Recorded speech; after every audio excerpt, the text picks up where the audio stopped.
Bom dia. É com muita satisfação que a gente abre um debate sobre uma temática também muito importante, que toca de perto todos os brasileiros, portanto, todos os professores, todos os trabalhadores. Estão convidados para a mesa o professor Gonzalo, cientista político, da base do sindicato da esquerda diária. O professor Amaurigo Andes também está convidado. Foram convidados o representante do Instituto Federal de Tecnologia da Paraíba. Também foi convidado o presidente do UFPB, o professor Nelson Júnior, que respondeu afirmativamente, porém não pôde chegar até aqui agora. Nós aguardamos até agora e vamos iniciar. Está em discussão o formato do evento. Eu começo melhor, porque eu falo um pouco mais geral e a maioria eu vou ter que defender a posição dos sindicatos. Pode ser assim? Pode. Alguma objeção? Então a mesa adota esse formato e passa a palavra para o professor Gonzalo Roa. Sim, oi. Bom, primeiro eu vou agradecer o convite da LUFI e a presença de vocês. Eu acho sempre importante participar destes debates. Como vocês sabem, eu sou professor de ciência política aqui, mas aqui esta é uma discussão de conjuntura que vai bem além das áreas em que estamos, não? É uma discussão política para o conjunto dos professores, e tem uma questão: sempre fazer análise de conjuntura é difícil, sobretudo quando você tem tantas coisas que estão acontecendo na conjuntura em tão pouco tempo. Mas eu vou tentar dar uma organizada geral e falar, digamos, um pouco dos últimos acontecimentos e fundamentalmente o papel da esquerda. Muitos de vocês já sabem, eu sou colaborador do jornal digital Esquerda Diário aqui no Brasil, mas é um jornal que também está na Argentina, em Chile, em Espanha, em França, nos Estados Unidos, em México e agora também em Uruguai. Então, eu vou começar primeiro com uma questão mais geral que eu acho importante. E sempre tem uma coisa que eu sempre esclareço quando são estas discussões. Estamos falando de conjuntura e a gente tenta, em um momento muito complexo, onde se articula crise econômica, crise política, tentar enxergar tendências. Mas isso não significa que o que eu falei hoje, amanhã, a realidade me passe por acima, entende? É importante a gente tentar fazer o melhor possível dentro das possibilidades. Então, eu acho uma coisa sempre importante, que às vezes a gente perde foco. O que acontece em Brasil não é um problema só de Brasil.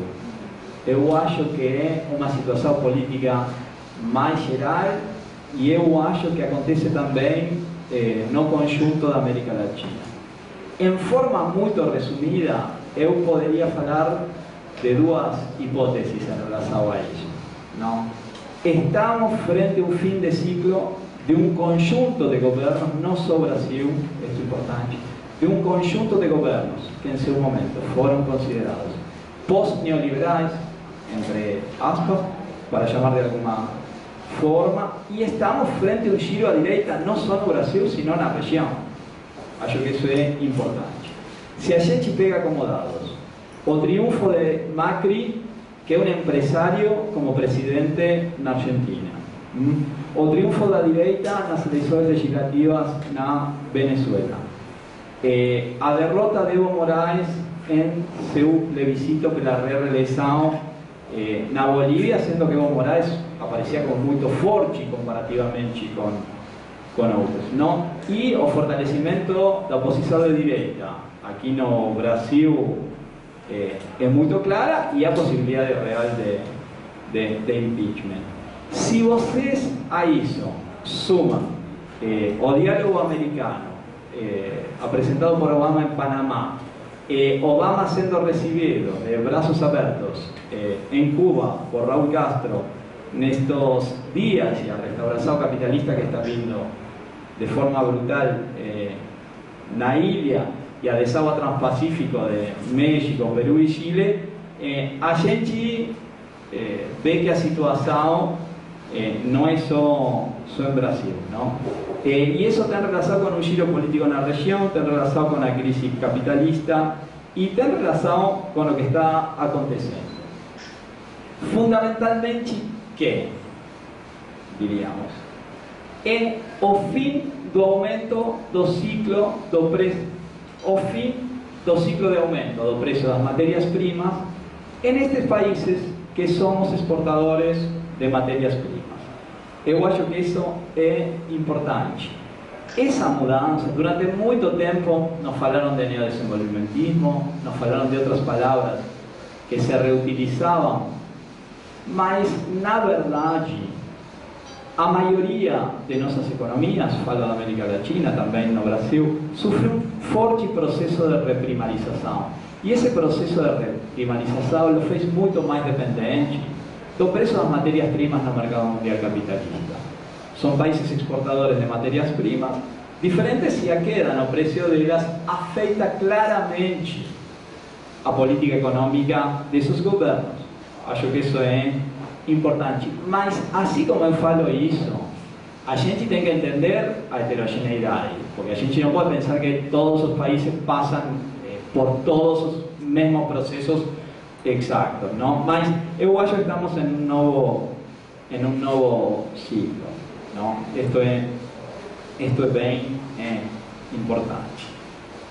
Que é o que eu queria falar no Brasil? Aqui a gente tem uma situação política realmente bem diferente do que a gente estava acostumado, entre aspas. E eu acho que tem um fato, não? Que a gente pode citar como o triunfo agônico de Dilma na eleição, mas eu acho que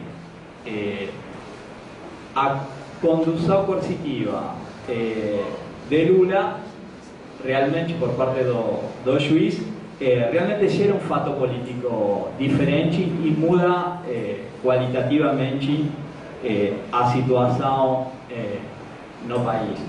Particularmente, eu sou dos que entende que a justiça não é neutra no capitalismo, não?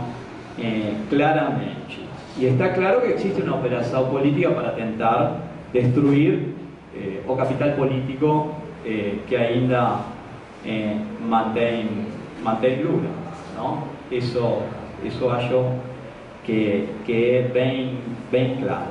Mas eu gostaria, pelo menos, tentar ver mais por que isso é possível hoje, depois de 13 anos de governo do PT. Se entende? Porque não é que faz um ano que estão governando, digamos. Por que a direita hoje se sente tão forte? Não? Que é essa direita e que quer? Diríamos, é um pouco que nos perguntamos.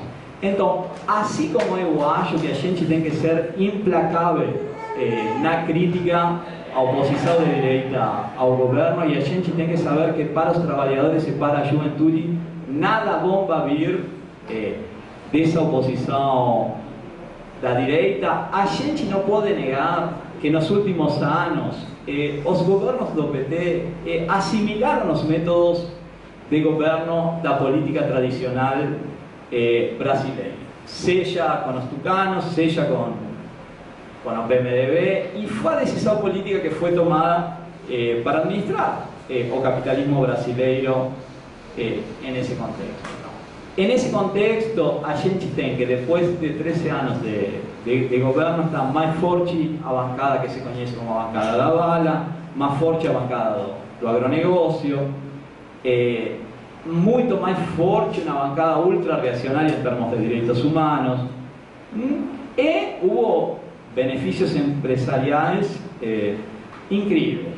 E nesse contexto, eu acho que aconteceu de uma forma diferente, mas uma coisa bastante similar a gente poderia pensar ao que aconteceu com o peronismo na Argentina, que na verdade as organizações de massas e os sindicatos que foram, digamos, que sirveram durante um bom período para a luta contra as políticas de ajuste, contra o neoliberalismo, e que de fato foram orientados pelas suas direções a não fazer lutas sérias contra o governo e de fato contra os patrões. Então, imagina o seguinte, nesse contexto internacional que se expressa também no Brasil, e este fortalecimento local, com esse triunfo eleitoral de Dilma no limite, e sendo que tem hoje objetivamente setores de direita que assumiram posições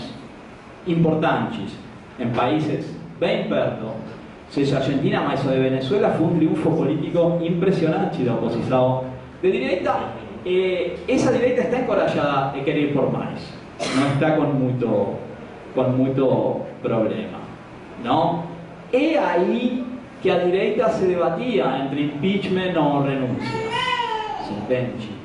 Impeachment ou renúncia, e isso tem relação também pelos blocos que se vão articulando, seja em defesa do impeachment, seja em defesa do governo, não? Porque pelo impeachment, na última semana, se pronunciaram muitos grupos que não se haviam pronunciado. O da Fiesp é realmente impressionante, não? Esta coisa de servir marmita com filé mignon na porta da Fiesp para organizar, digamos, a seu povo. Paulo Scaff é um cara ligado a Temer, é do PMDB São Paulo, objetivamente ligado ao vice-presidente do PMDB. O PMDB de São Paulo, a semana passada, que a base eleitoral de Temer também se pronunciou pelo impeachment, a OAB também, desde fazia um tempo, os tucanos, PPS, Partido Solidariedade de Paulinho, e demais, o setor do agronegócio,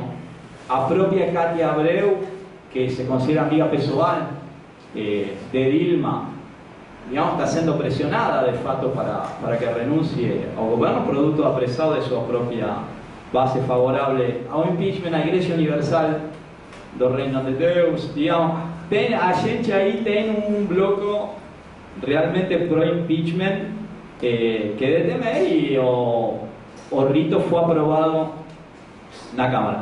A gente não tem tempo a discutir aqui, mas a direita tampouco está tão bem como parece estar, porque senão a gente olha uma coisa e não olha a outra. A interna dos tucanos em São Paulo está ardendo, e a renúncia de Matarazzo aos tucanos é um fato político destacável. Eles conseguiram unidade política em relação ao impeachment, mas por abaixo se estão matando na própria interna. En Matarazzo é um cara que se vai do PSDB, é um cara histórico, não é um cara que chegou ontem, fazendo acusações ao Alckmin que são bastante semelhantes às que a direita faz para exigir a renúncia de Dilma. Falo como a gente não tem muito mais, digamos, aí depois tem os setores. Serra tem reunião com Temer para ver se pode entrar em um futuro governo, claramente, mas Serra, FHC, Aloysio Mercadante estaban con Matarazzo na interna, en que Alckmin, digamos, derrotó, y Alckmin era el menos pro-impeachment. Era el que estaba, Aloysio Nunes, ¿qué falei? ¿Mercadante? Sí. Qué mal. No, Herrera. No, Aloysio Nunes Ferreira. Sí. No, está bien, ten razón. Sí, tenía anotado ahí. Pero, mas, digamos, ¿qué acontece? Todos quieren, o discurso deles es, queremos um governo mais forte. Algunos falam de Agenda Brasil, a Temer falava de Agenda Brasil, mas Renan Calheiros também, queremos construir uma ponte para o futuro. É a forma em que eles nos estão falando de forma relativamente explícita que querem estatizar, querem privatizar as estatais, querem cortar salários, querem aumentar a idade de aposentadoria com a reforma da Previdência, querem acabar com os SUS de fato, não? E para eles isto seria bem mais simples no caso de um impeachment. Essa é a situação. Então, mas que acho importante como para colocar, então, fica claro que a minha posição eu sou claramente contra o impeachment, entende? Porque é uma medida autoritária, bonapartista, que ficou na Constituição brasileira produto da correlação de forças que existia em determinado momento na saída do regime militar. Não. Desse ponto de vista, seria muito mais interessante uma constituinte nova que acabe com essa herança e que seja muito mais democrática em suas propostas. Não? Por exemplo, estas coisas que estão na Comuna de Paris, que parecem muito abstractas, mas que os juízes sejam eleitos também, não pelo voto popular, que não fiquem isolados como uma casta privilegiada, que exista a revogação dos mandatos políticos é bem importante, mas essa revogação pode ser pelo próprio povo, não pode ser por um mecanismo institucional que eu estou chamando de bonapartista, outros podem chamar de autoritário e demais, nem pelo próprio parlamento, que é só analisar o dinheiro que receberam das empresas. 40 dos 65 diputados que estão na comissão, digamos, 40 receberam dinheiro de empresas fundamentalmente construtoras que estão no meio também da operação Lava Jato. Então, de fato, ninguém tem essa autoridade moral, não? E de fato, o Poder Judiciário está trabalhando como auxiliar das classes dominantes. Acho que isso não tem, não? Parece que isso. Mas, o que acontece? Isto é importante, não? Mas com a força que a gente tem, que se opor à direita, eu acho muito importante para os trabalhadores e a juventude também ter autonomia do governo. Por quê? Porque o projeto do governo hoje não pode ir além, produto da própria crise econômica e crise política, de aprofundar o ajuste para os trabalhadores.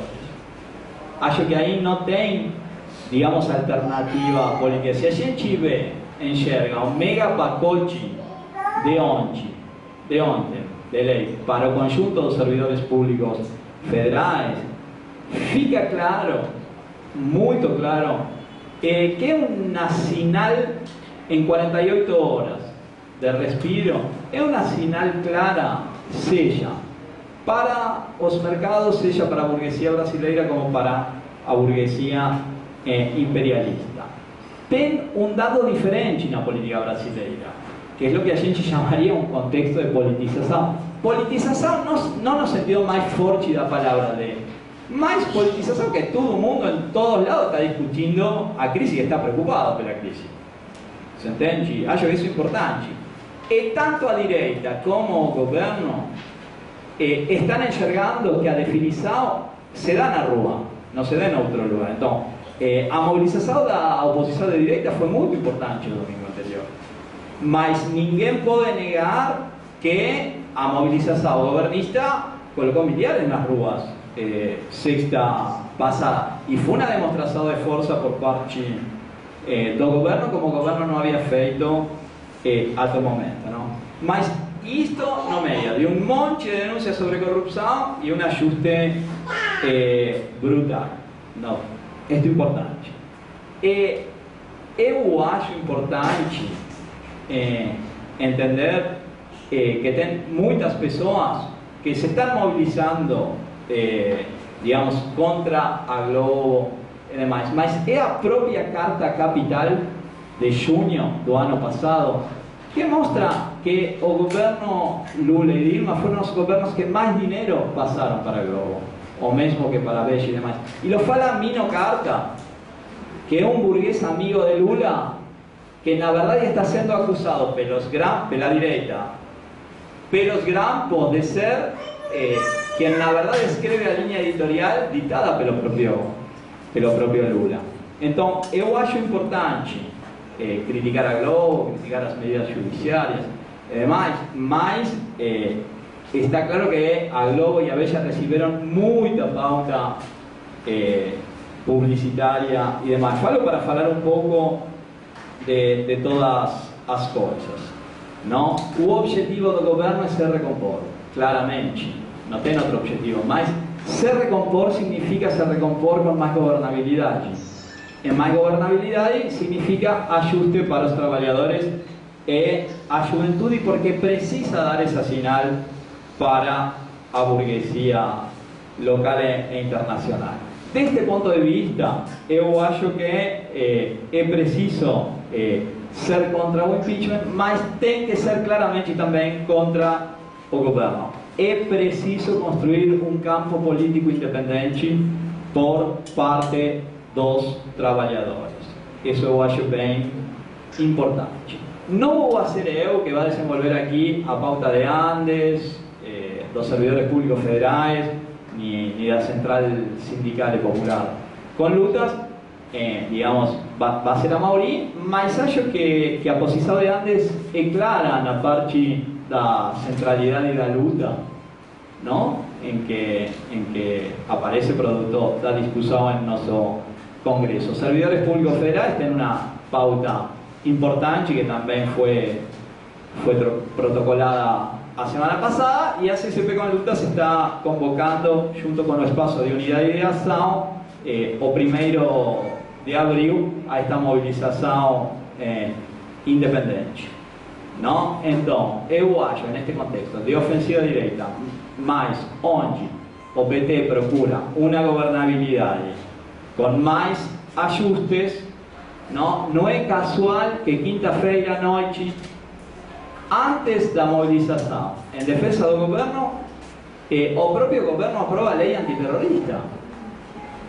Não? Acho que esse é um fato político, mas aconteceu igual na Argentina. Cristina fez o mesmo na Argentina, Néstor Kirchner o mesmo, e agora Macri está utilizando a lei antirrepressiva contra todos aqueles que estão lutando contra as demissões e demais. Então, eu acho importante criticar as manobras autoritárias que possam vir, do poder político que possam vir, mas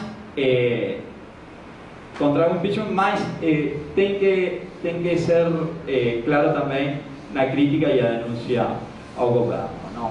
En este sentido, eu sempre tento ser optimista dentro de las possibilidades. De que ponto de vista falo? Eu sou do que acredita que o que define a luta não tem jogo pronto. As relações de força podem estar ruins, digamos, a correlação de força entre as classes também, os ataques podem ser gigantescos, mas o que define vai ser a luta. E depende da luta e do campo em que a gente consiga se inserir, é que vamos a construir algum tipo de saída para a crise. Não? Então, eu deixaria um pouco por aqui e passaria para Mauri, não sei quanto falei, mas acho que pelo menos tirei alguns elementos e seguimos. Depois qualquer coisa vamos para o debate. ¿Cuánto? Ah, no fue la. Para os que chegaram depois, no início a gente afirmou,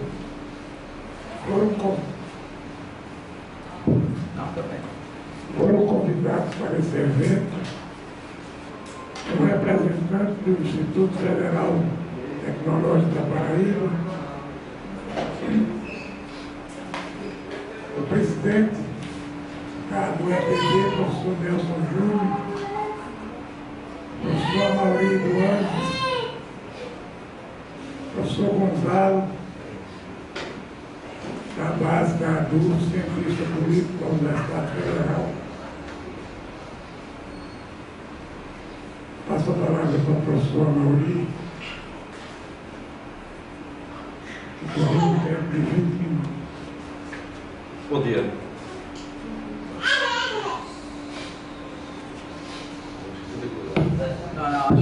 Bom dia, companheiros e companheiras. Eu acho difícil falar depois de um cientista político, né? Porque não é fácil compreender a realidade a partir do que o Gonçalo fala. Então, eu, como sou físico, né, vou dar a minha interpretação, e eu sempre digo que eu sou físico e estudo a relação Terra-Sol acima de 11 km, porque para 11 km para baixo é a meteorologia, então é o espaço. E eu não vivo com a cabeça nas nuvens, né? Eu vivo acima das nuvens. Então, eu vou esperar a minha contribuição aqui na compreensão do papel que eu estou cumprindo no sindicato. E eu acho que a situação ela é muito confusa, né? E para nós que estamos no sindicato, ela se torna muito mais confusa ainda, porque o conceito, né, que a categoria tem de sindicato, né, na maioria das vezes o sindicato tem que ser corporativista, e tem setores que são minoritários, que atuam dentro do sindicato, as organizações políticas, as pessoas que são filiadas a partidos políticos, que têm sua posição já discutida muito antes de chegar ao sindicato, e que de certa forma tentam trabalhar dentro do sindicato na tentativa de conseguir aprovar nas instâncias de deliberação do Congresso as suas posições. Então não é fácil.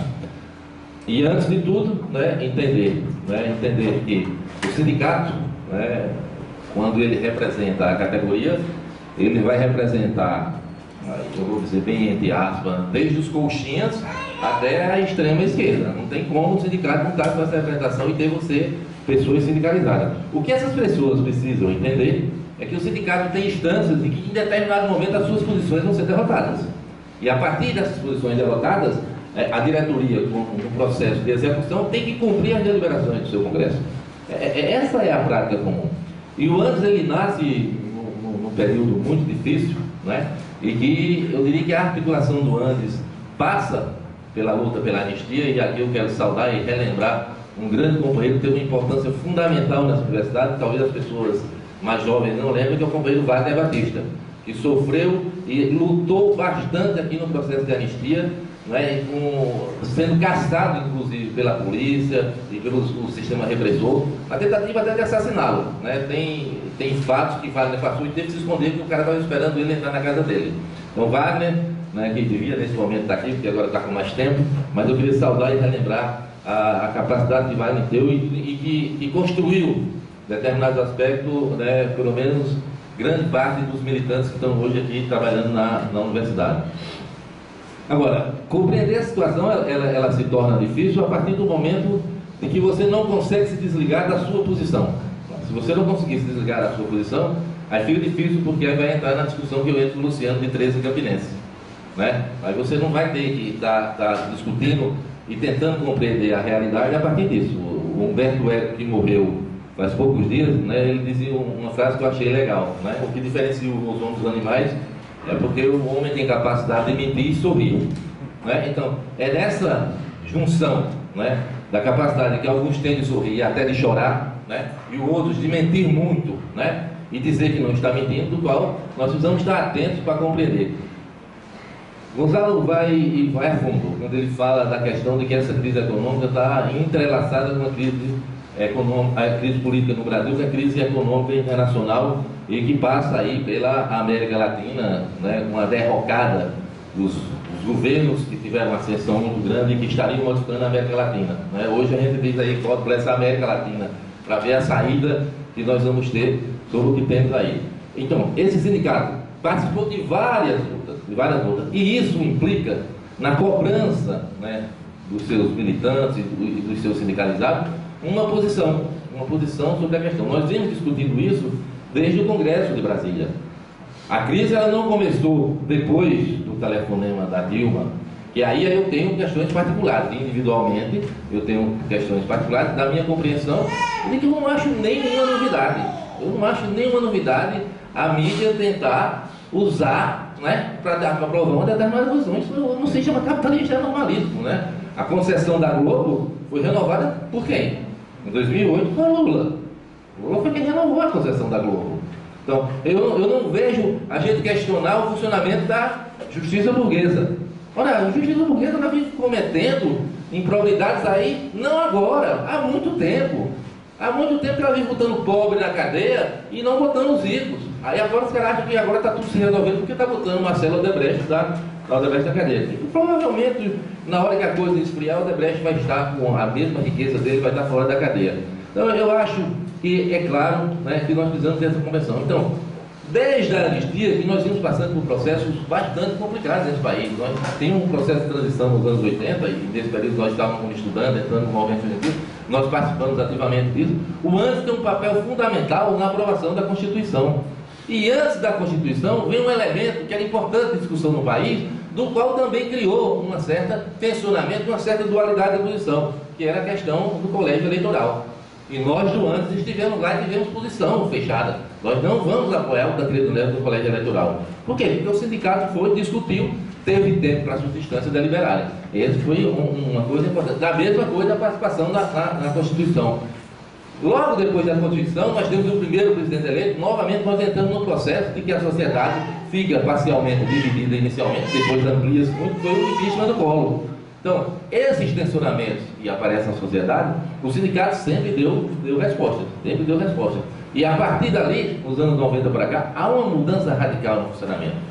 E essa mudança radical está intrinsecamente ligada com a origem do ANS.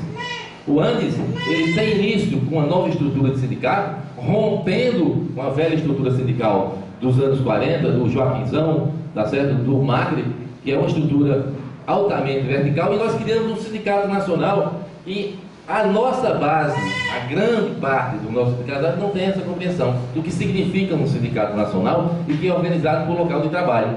Então, os principais desafios que nós temos para compreender o que está a situação, nós precisamos também compreender o que é que acontece dentro do nosso próprio sindicato. É o professor não se considerando trabalhador, é o professor não entendendo que esse sindicato disputa a hegemonia. São aspectos que são importantes para que a gente possa compreender e fazer essa leitura. Então esse sindicato teve nessa luta e está nessa luta. É claro que os processos são dos mais eficazes possíveis. Você pensar do que acontece do ano passado para cá, e a velocidade é muito intensa, né? E às vezes eu fico pensando, né? Olha, gente, o que será se os nossos telefones também fossem grampeados que nós conversamos no dia a dia, né? Imagine, né? Porque eu não digo coisas aqui, mas digo para outras pessoas. Todo mundo, a não ser que a pessoa seja um poço de cristalinidade, que tudo que fala abertamente fala quando está falando em particular com as pessoas. Eu gostaria muito, mas muito mesmo, de ouvir o telefone do Sérgio Moro. Eu gostaria muito de ouvir as conversas do Sérgio Moro. Gostaria, né? Gostaria para ver como é que ele se articula para fazer o que faz. É claro que existem indícios de barbaridade em todo o processo. E vão existir. Agora, o que é que acontece? Quanto mais acuado fica esse governo, mais ele cede ao capital. É só a gente lembrar, gente. Na primeira semana do governo, e eu não disse nem na primeira semana, na última semana desse governo, antes de começar o novo governo, ele emita as duas medidas provisórias, 663 e 664, que é retirada de direitos dos trabalhadores. Mas não contente, eu não vou nem dizer o resto que aconteceu do ano passado para cá. Neste momento, nesta semana, no momento que o país está se movimentando, inclusive o governo precisa das manifestações das pessoas que estão lhe defendendo, o governo sanciona a lei antiterrorista. Que todos nós sabemos que a lei antiterrorista é só para parar as manifestações. Que loucura é essa? Como é que eu vou compreender isso? Como é que eu vou explicar isso? Não contente, de ontem para hoje, entra o pacote para os servidores públicos. O mesmo. E coisa que não é novidade. Eu disse aqui numa palestra ano passado que, no ano que vem vai vir suspensão do reajuste. Disse isso aqui, ano passado na discussão que é suspensão do reajuste, plano de demissão voluntária. Ou seja, vai vir a pressão agora, plano de demissão voluntária para os funcionários. Isso só nessa semana, no momento em que para alguns setores já estão cantando vitória. Dilma está fora. Né? As pessoas gritam isso. É claro, é perverso o que a Globo está fazendo com o governo, o que está fazendo com o presidente, o que está fazendo com o Dilma, mas é um reverso que ela faz no dia a dia, com todas as outras pessoas. Né? Com todas as outras pessoas, não é só com eles. Ele não precisa, não é porque a gente vai denunciar a Globo, vai denunciar a Justiça Burguesa, porque é Lula e porque é Dilma. Porque eu sou sincero, eu podia dizer assim, eu era apaixonado por Lula. Nos anos 80, eu me lembro que eu tirei dinheiro do leite da minha primeira filha para comprar camiseta para a campanha de Lula. Então, você no fundo, você fica com uma certa esperança de que as coisas não ocorram. E é difícil você pensar como a direita diz. Ah, o chefe da quadrilha é Lula. Se ele for chefe da quadrilha, ele é muito fraco. Porque se sujar com um sitinho daquele e com um apartamentinho daquele, que eu tenho certeza, como o Lula diz, pô, cara, tu quer me dar esse apartamentinho aqui? Ele deve ter dito isso mesmo, no particular, porque um prédio, né, um prédio que não tem entrada, como é que você vai sujar por dentro? Então, até a acusação sobre Lula é muito complicada. Você já viu nessa investigação o Sérgio Moro falar de conta de Lula no exterior? Não. Como é que pode? Se o cara é o chefe, todo mundo tem conta no exterior e o Lula não tem conta no exterior. É muito estranho o que está acontecendo. Agora, o que é que o sindicato tem que fazer? Né? Como tem esse espectro largo na nossa categoria, nós discutimos e lançamos uma nota ontem na segunda-feira com a posição do sindicato, do qual se coloca dentro exclusivamente das suas deliberações, entendendo que a conjuntura está mudando rapidamente.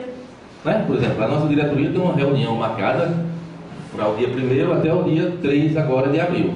Houve tensionamento dos mais duros possível para que o ANE chamasse uma reunião de diretoria para escrever uma nota. Ora, nós temos deliberações, o sindicato indicou, e Gonçalo disse bem, a indicação da gente é a organização da luta.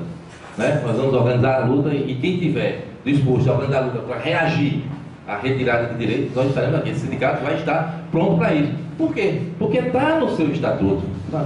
Nós somos autônomos, o sindicato tem que ser autônomo, a administração, a partido político e a governo. Não dá, e mesmo que desse, individualmente, eu não concebo você defender um governo do qual toda semana ele lhe ataca. Lembro de Roberto, não é? Roberto sempre diz aqui, é a síndrome síndrome de Estocolmo. Né? Você toma chibata e você vai lá na defesa. É claro que a gente está preocupado. Eu não vejo, particularmente, né, nenhuma possibilidade de golpe. Eu não vejo nenhuma possibilidade de golpe. Eu acho que, com todos os problemas que nós temos com a própria justiça, eles não vão conseguir aprovar o impeachment da Dilma, a não ser o que ocorra e o que Lula está fazendo ao voltar ao governo.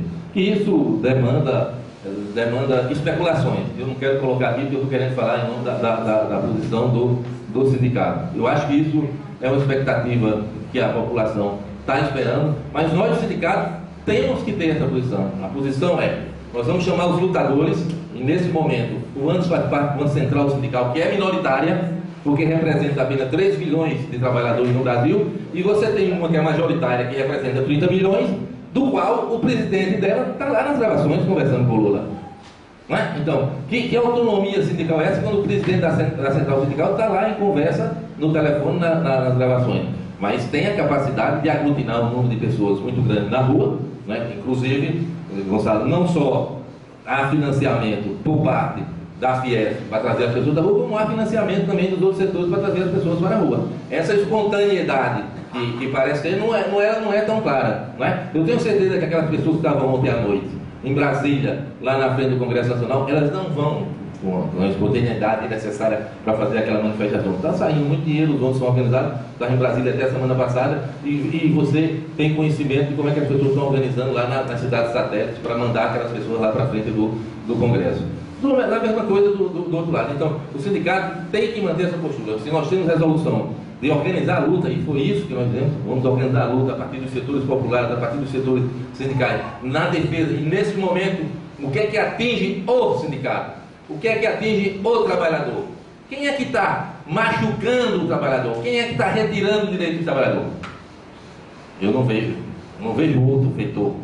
Vetor, que é uma palavra muito usada agora no Aedes aegypti, mas o vetor da retirada de direito é o governo Dilma. Entendeu? Não tem como, o impeachment pode acontecer, a renúncia pode acontecer, a cassação, né? Porque tem os aspectos que são são os mais, as interpretações são as mais colocadas possíveis. E pode ter um rearranjo, né? E pode ter um rearranjo, porque são frações, né? São frações burguesas que estão lutando pelo poder. E na hora que você não consegue dizer que meu time é melhor que eu, você pode ir para a negociação, que a gente não sabe nem bem como é que acontece. Então, eu acho que isso tem um papel importante nesse momento, agora com a situação que se desenrola, né? Porque se as pessoas que participaram, né, dos grandes quadros do governo tinham informações suficientes sobre todas as outras demais, dificilmente o outro lado não tenha para chegar no Congresso e conversar com as pessoas nessa disputa e tentar fazer um rearranjo e um governo de coalizão entre todos os setores. Não vejo nenhuma dificuldade nisso. Agora, continuando a dizer, é triste você ver a intensificação da denúncia, né, de como o Aldo Moro está atuando, de como a justiça está atuando, de como a mídia está atuando. Só que eu não vejo novidade nisso. Nós podemos denunciar, nós podemos fazer a denúncia de como essa mídia está trabalhando, de como essa justiça está trabalhando, mas não especificamente na defesa do governo. Porque, repito, quanto mais se aperta, né, mais retirada o governo tira dos trabalhadores. E dentro do princípio que não podemos pensar, e Gonçalo falou muito bem, a gente precisa aqui ouvir a juventude, claro, para ter essa compreensão, a juventude precisa ter claro, essa crise política, ela é ligada com a crise econômica internacional, que vem de 2008, aguçou no centro capital, e que Lula dizia que era uma marolinha, né? A marolinha chegou e pegou pesado, ele não estava com a prancha, né? Então eu acho que a gente precisa ter isso. Então o sindicato está apontando, a organização da luta, a defesa da classe trabalhadora a partir dos setores populares e dos setores classistas e combativos.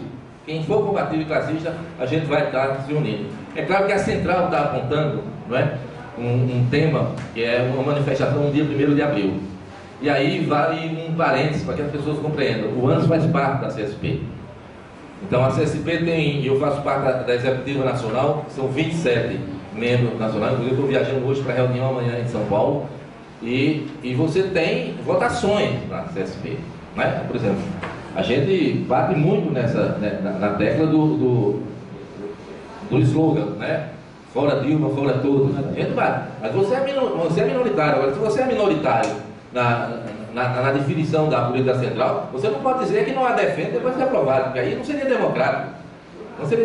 Então, toda essa discussão ela se passa, existe um certo equívoco da última reunião da SEM para a coordenação da CSP, na hora que foi aprovada, a resolução que foi aprovada e a divulgação que se faz na parte da CSP.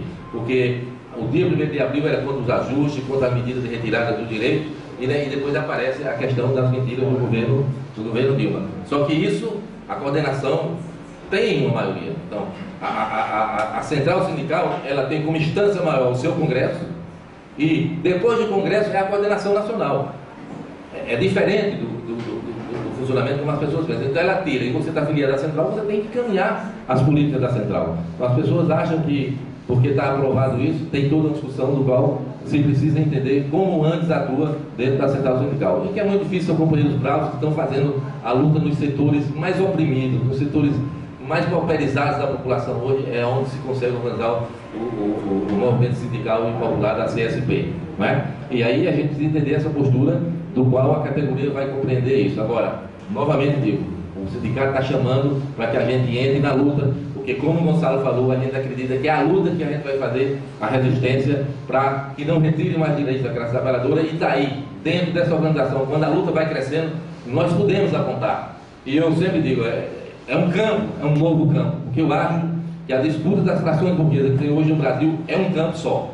Então nós estaríamos no outro campo, não seria um terceiro campo, como tantas pessoas falam. A gente está aí para o debate. É claro que eu tento manter a posição do sindicato com muito cuidado para não colocar a posição particular, porque são decisões na nossa distância, mas espero contribuir. Estou muito satisfeito, principalmente porque vejo a juventude aqui. A ausência dos professores, né, talvez seja reflexo do que toda análise que a gente faz aqui, porque as pessoas estão muito preocupadas em cumprir a sua papelada, cumprir as suas pesquisas, né, e cumprir um papel na sociedade do qual não seja fazer com que ela se torne melhor para todos, e sim na questão da individualidade colocada para que possa abrir essa discussão e a gente consiga essa sociedade tanto almejada. Obrigado.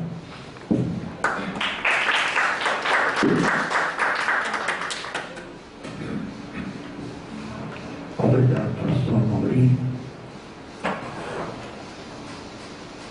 Passamos a palavra para o professor Nelson Júnior, presidente da nossa COIMA, do EPB.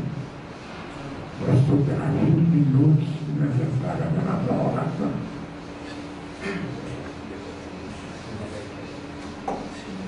Bom dia a todos e a todas. Vou me esforçar para manter dentro do tempo estipulado.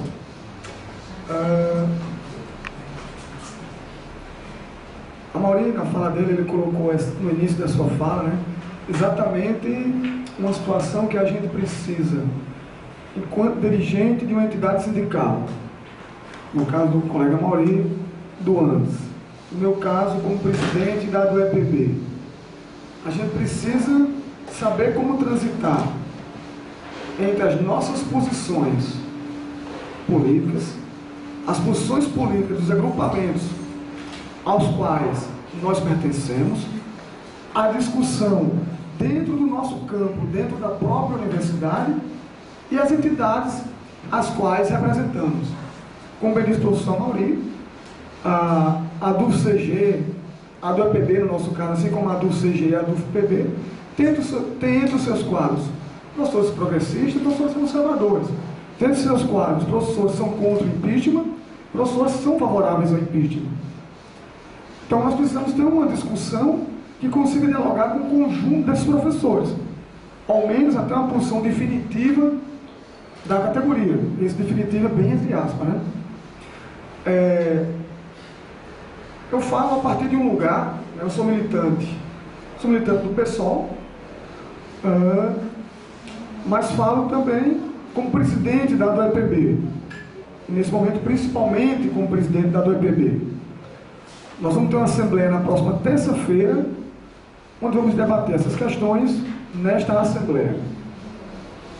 O que a gente precisa compreender também um pouco é que esse momento que nós estamos vivendo, ele não surgiu agora, ele vem em um processo crescente, e as entidades têm buscado se manter em um campo, não em um campo de neutralidade, porque esse é fato que a Rede Globo tensiona a população para vestir a camisa do impeachment, é fato que o governo tensiona os setores progressistas para vestir a camisa do governo.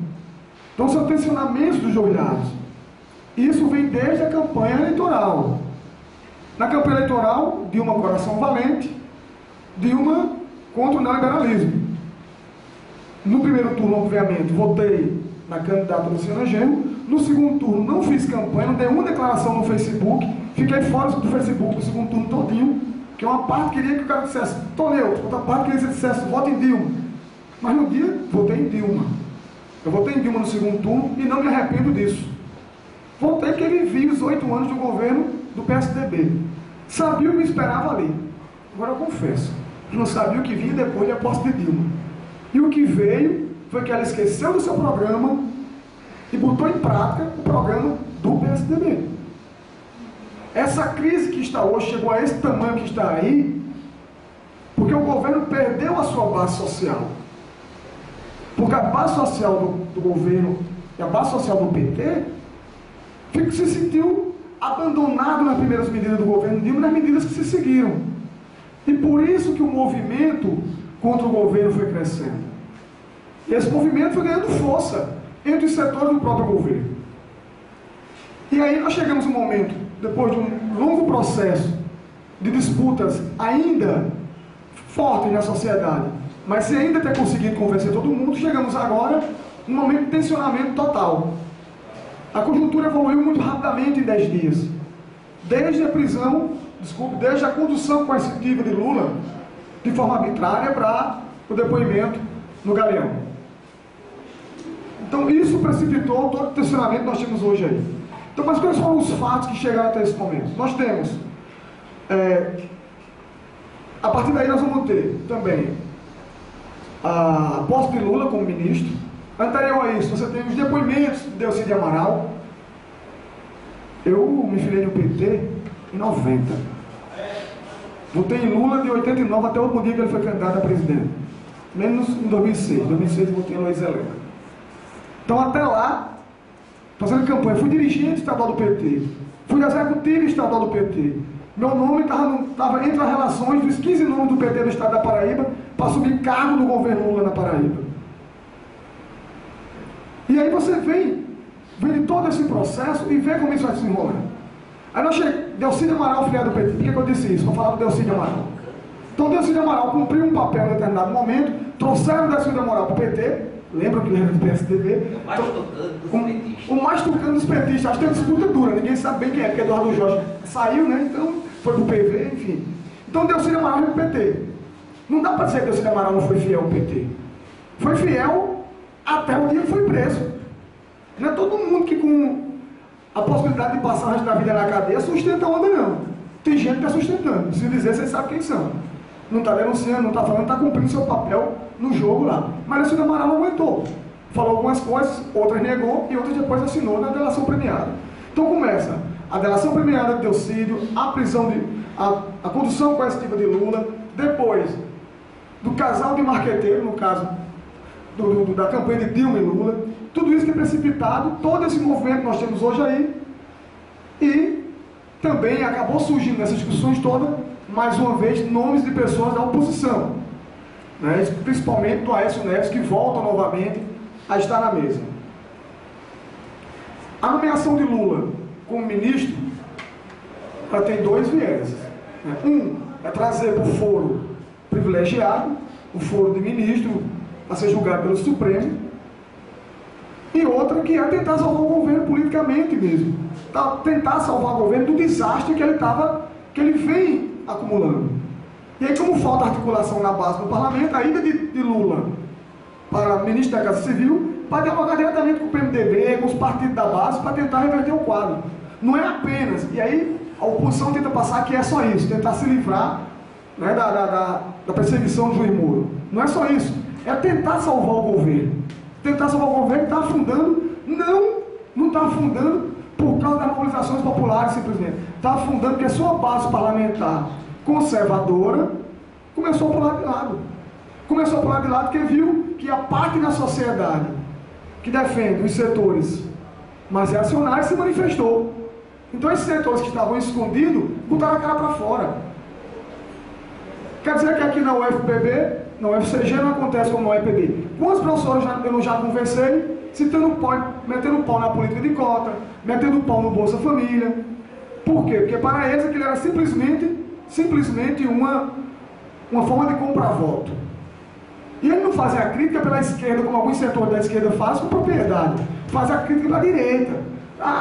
Um bando de vagabundo podia estar trabalhando, estar cortando mato, podia estar fazendo tal coisa. Eu conversei com alguns colegas que disseram isso. E esses colegas se sentiram à vontade para ir para o ato pelo impeachment. Agora eles ganharam corpo. Mas isso estava acontecendo na sociedade. Só estava no subterrâneo.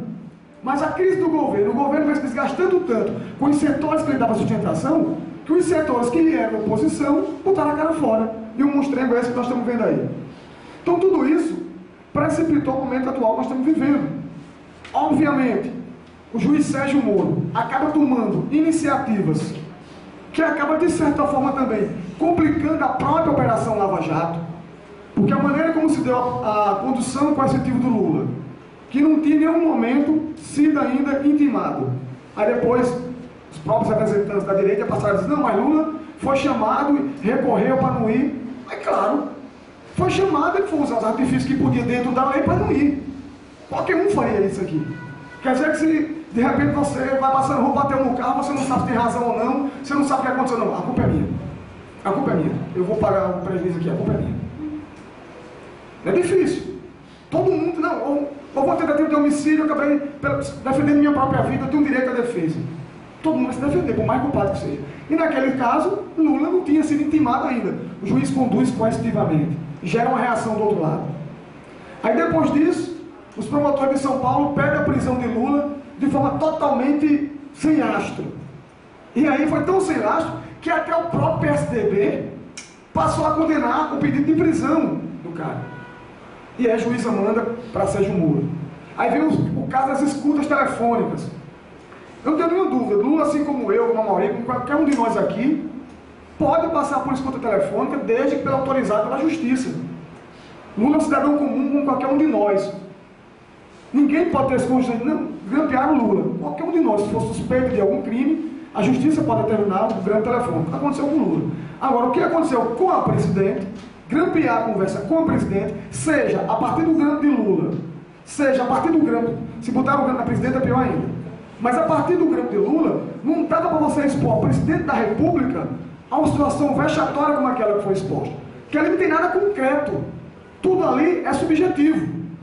Tanto pode ser o que Dilma disse, não, o documento era para Lula vir e tal. Como pode ser o que a oposição está dizendo. Como pode ser nenhum das duas. Pode ser outra coisa que ninguém sabe. Porque é subjetivo. Então expor aquilo ali, você imagina alguém fazendo isso nos Estados Unidos contra Obama? Imagina contra Putin. Imagina contra Cameron na Inglaterra. François Hollande na França. Isso não existe. Os caras apoiaram toda a revolução, na revolução entre aspas, viu? No mundo árabe, mas quando no mesmo período, um movimento de negros da periferia de Londres fez uma mobilização grande, quebraram o carro, queimaram ônibus, foram presos 3 e condenados. Mas na África pode. Mas em Londres não pode por quê? Então, imagina o presidente dos Estados Unidos, da Rússia, um presidente europeu, sendo grampeado pela sua própria Polícia Federal. Isso não existe. Então, tudo isso foi criando esse ciclo e, obviamente, as declarações colocadas de público criou um sentimento no campo popular de defesa do governo. De defesa, não de defesa do governo, mas de defesa da manutenção do governo eleito. E aí, o que acontece com isso? Logicamente, temos que rejeitar a forma como se deu esse processo de espetacularização das investigações e de buscar, a partir daí, criar um movimento político na sociedade. Acho que isso tem que ser rejeitado por nós. Agora, por outro lado, não podemos rejeitar que investigações sobre corrupção, doa a quem doer, vá a fundo. Vá a fundo. Não interessa se pega Lula, não interessa se pega Dilma. As investigações sobre corrupção têm que ir a fundo. Eu não vou compactuar com corrupção. Nós não devemos compactuar com corrupção. Porque primeiro vamos compactuar com a corrupção, porque não, foi da esquerda, foi necessário para manter a base parlamentar. Depois vamos compactuar, não. O governo teve que fechar o Congresso, porque naquele momento a gente compactua. Não, tudo bem, torturaram aqui, mas torturaram o sobrinho de Caiado, que é da oposição, porque o cara estava articulando um golpe não sei onde. Vocês acham que Estado chegou que chegou como? Pequenas compactuações. Então não podemos compactuar com a corrupção. As investigações têm que ir a fundo. Porque não brinque, se tiver o impeachment de Dilma, no outro dia as investigações sobre os esquemas de corrupção, eles vão começar, sabe, a reduzir seu ímpeto. Porque já pegou o PSDB. E os caras não querem mais botar isso para frente. Por que é que Cássio Cunha Lima e outra liderança do PSDB bota a cara contra o pedido de prisão de Lula pelo Ministério Público de São Paulo? Porque eles começam a perceber que isso pode perder o controle. Isso pode perder o controle. E se perde o controle, cai todo mundo. E aí cair todo mundo significa dizer que nem o próprio condomínio burguês que sustentou até hoje o poder no Brasil vai dar de pé. Tudo pode acontecer. Então os caras estão de olho nisso. E aí não imagine que tudo isso está se passando apenas a partir de democratas não, apenas a partir de setores da direita ou de setores progressistas. Com certeza tem dedo do tio Sam aqui por trás, mobilizando alguma coisa, orientando alguma coisa, como deve ter de outros setores também, mas a esquerda orientando alguma coisa do governo, algumas reações. Bom, então tudo isso precipitou a situação que chegamos a semana passada. Como presidente da EPB, nós somos muito cobrados na nossa base. Cadê o da EPB que não estava no ato, tal, onde é que estava? Foi o que nós colocamos. Em primeiro lugar, a EPB não podia só se representar no ato, porque tem que ter uma discussão da categoria para saber qual a posição a tomar. Qual a posição a tomar nessa questão? Por quê? Na hora de você botar em debate, você vai ter que dar o espaço. Me desculpem os democratas de esquerda que acham que só vale a posição da esquerda. Tem que falar na Assembleia da EPB o cara que é coxinha, o cara que é a favor do impeachment, porque não é só coxinha que é a favor do impeachment. Quer dizer, a classe média agora é coxinha, né? Mas quando a classe média votava no PT, vocês acham que quem votava no PT era a pobreza? Era a classe média, moçada. Quem votava no PT em João Pessoa era bancários, quem votava no PT em João Pessoa era Castelo Branco, era Bessa, era Manaíra, era Tambaú, não era Cruz das Armas, não era Mangabeira, não era Costa e Silva, era a classe média. Quer dizer, quando a classe média começa a mudar de posição, aí é golpista, é coxinha, tem que saber como fazer esse debate. Tem que saber como fazer esse debate. Né? Então, esse debate não foi bem conduzido por setores do governo, taxar logo de coxinha. Tem coxinha, tem golpista, tem tudo isso naquele bojo ali. Como tinha em 92, quando a gente fez o impeachment de Collor. Agora, quem conduz é a direita, a direção é a direita. Mas, por outro lado, a Aécio e a Alckmin não conseguiram falar em São Paulo, foram vaiados. Bolsonaro teve alguma folga no Rio, pelos setores da sustentação. Enfim, são situações como essa que a gente não pode ficar simplesmente no campo. Sabe como disse a Maurinho, do 13 Campinense. Ontem eu estava conversando com a professora da UEPB, ela disse, você tem que tirar presidente, não sei o que e tal. Eu disse, olha, as investigações têm que continuar, mas qual o motivo para tirar presidente? Não, tem um monte de acusação, papapá. Uma professora. A professora votou na gente, para a direção da entidade. Uma professora. Não sei o que, não sei o que. Professora, uma. A professora não me botou uma justificativa para tirar Dilma. E aí, a justificativa que a oposição está usando são as pedaladas fiscais. Quem conhece, quem sabe o debate foi travado na esquerda sobre a lei de responsabilidade fiscal, que não é a posição do PT, o PT reclamou no início, depois aceitou, hoje é vítima. Nós não temos compromisso com a lei de responsabilidade fiscal. A esquerda não tem compromisso com a lei de responsabilidade fiscal. Tem o PT, depois da Carta aos Brasileiros, em 2002, em Olinda, quando Lula assinou aquele documento da Carta aos Brasileiros. Mas a esquerda não tem compromisso com isso. Por quê? Você sabe o que é a lei de responsabilidade fiscal? É a lei que diz que quando atinge determinado patamar, não paga mais nada servidor, não contrata servidor, não faz mais nada. Agora paga banco, paga empreiteira, paga todo mundo. Agora servidor, investimento público, zero. Então não tem compromisso com isso. E esse argumento está sendo usado. Quando todos os deputados, quando todos os governos, a maioria dos governos conseguiram burlar a lei de responsabilidade fiscal em seus estados. Não foi só Dilma. Então, enfim, o argumento que eles usam não é suficiente para o impeachment de Dilma. Aí eu atravesso o debate com a professora com muita tranquilidade e muito respeito, e ela ouviu minha opinião, sem necessariamente me chamar de governista, de petista, que ela sabe que eu não sou governista, que eu não sou petista, que eu sou da oposição. Mas se aquele debate está sendo travado pela professora, for por alguém da coordenação do movimento anti-impeachment, não tinha conseguido estabelecer um diálogo, porque era 13 campinenses discutindo. Então, eu acho que no momento, pelo rumo que a situação tomou, pela gravidade que a crise está chegando, coloquei isso nos debates do WhatsApp, porque tem isso, né? O WhatsApp agora vai ser a grande revolução.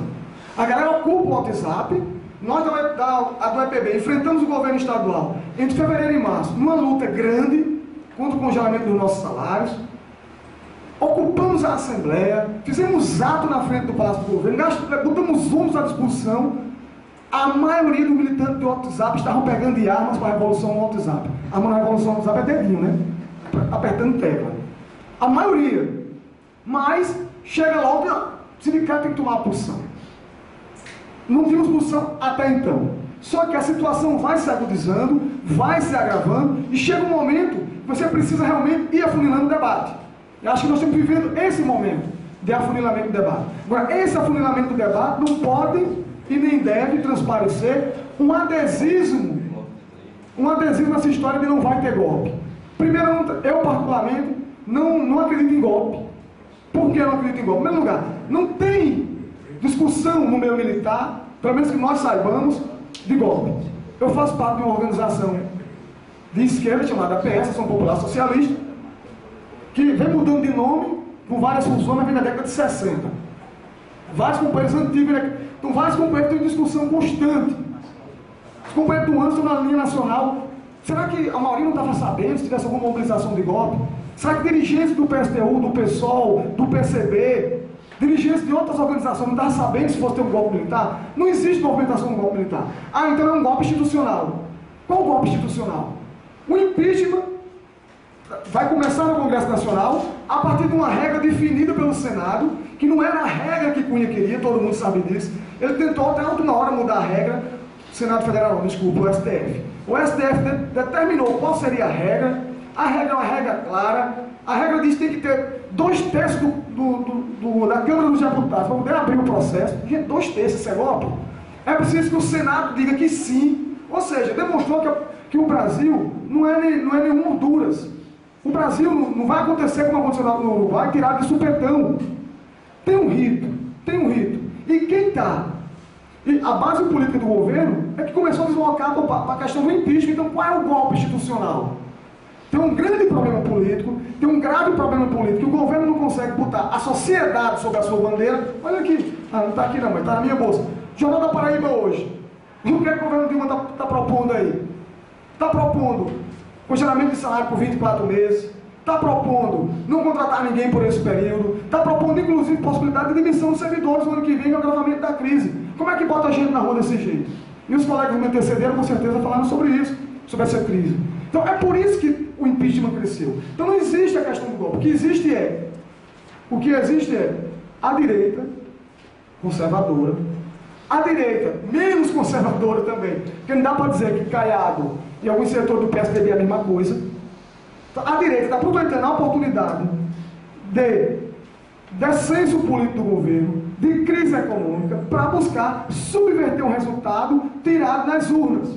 Então o governo Dilma foi eleito constitucionalmente, até o presente momento não tem nada que aponte necessariamente crime de responsabilidade para o seu impeachment. A direita aproveita-se da crise, para a partir daí, crise política, crise econômica, tirar o presidente. Então não é golpe, é uma tentativa de, a partir do momento de crise, mudar um presidente eleito constitucionalmente por dentro da própria lei, por dentro da própria Constituição. Então, eu acho, nossa posição, minha posição, é contrária ao impeachment de Dilma. Então, posição contrária ao impeachment de Dilma. Ontem eu participei de um ato. O primeiro ato que eu participei foi ontem. Não sei se vou para o ato do dia 31. Eu sei que vou para o ato do dia 1º. O dia 1º eu vou estar lá. Não sei se vou para o dia 31. Por quê? Gente, a conjuntura muda demais. O que é que pode acontecer até o dia 31? Tem um dia 24, né? Tem o dia 24 também. O que é que pode acontecer daqui para lá? Eu posso dizer para vocês, não vou dia 31 porque é um ato governista. Mas pode ser que dia 31 o ato não seja governista, seja o ato decisivo em defesa do que eu estou dizendo aqui. Então, a princípio, eu garanto que vou para esse ato do dia 1º. Ontem, participei do primeiro ato, puxado na UEPB, por vários setores, em defesa da democracia. Minha fala lá foi clara, foi isso que eu disse aqui para vocês. Não tem, fiz a crítica ao governo, porque acho que todos nós que estamos aqui, quando tivermos nessas mobilizações, temos de colocar sim a crítica ao governo. Sabe por quê? Porque vai que Dilma fique, que é uma possibilidade que Dilma fique, no outro dia nós estamos desarmados perfeitamente político. Então, é necessário criticar o governo, necessário fazer essa fala, mas é necessário dizer também que nós não aceitamos a mudança de um presidente eleito constitucionalmente por esse setor se aproveita da crise para tentar virar o jogo. Que a direita se prepare para disputar as eleições de 2018, mas não agora.